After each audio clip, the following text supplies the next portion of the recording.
AR တိုင်းဒေသကြီးမအူပင်ခရိုင်ပန်းတနော်မြို့နယ်ဖျားချောင်းကျေးရွာအုပ်စု Global and Agro and Aqua Industry Public Company Limited ရှိခမမောင်မိသက်ဦးစီးဌာနနဲ့ Global and Agro and Aqua Industry Public Company Limited တို့ပူးပေါင်းပြီးတည်တဲ့မိသက်တပ်ဖွဲ့ဝင်များအကျိုးအခြေခံမိသက်ပညာသင်တန်းမှတ်စဉ်4/2026ဖွင့်ပွဲခမ်းနားကို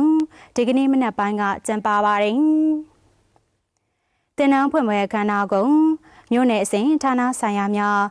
GAI ရှိဝန်ထမ်းများနဲ့တင်နန်းသားတရားဦးတို့တက်ရောက်ခဲ့အောင်မအူပင်ခရိုင်မိသက်ဦးစီးမှုဦးစိုးမိုးထွန်းကောင်တင်နန်းဖွင့်မှာစကားပြောကြားပါတယ်။ဆက်လက်ပြီး Global and Agro and Aqua Industry Public Company Limited ဥက္ကဋ္ဌဦးထိန်မြင့်မှအမှာစကားပြောကြားပြီး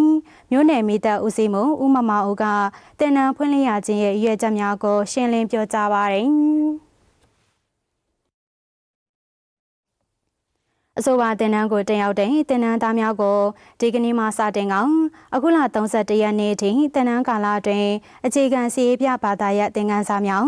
အပေါ်စာမိသက်ဆက်များနဲ့မိသက်ရင်များအကြောင်းသင်ကြားခြင်းနဲ့မိသက်ပညာရပ်များကိုခရိုင်မိသက်ဦးစီးမှုနဲ့မြို့နယ်မိသက်ဦးစီးမှုတို့ကစာရေးလက်တွေသင်ကြားပို့ချပေးသွားမှာဖြစ်တယ်လို့သတင်းရရှိပါရရှင်။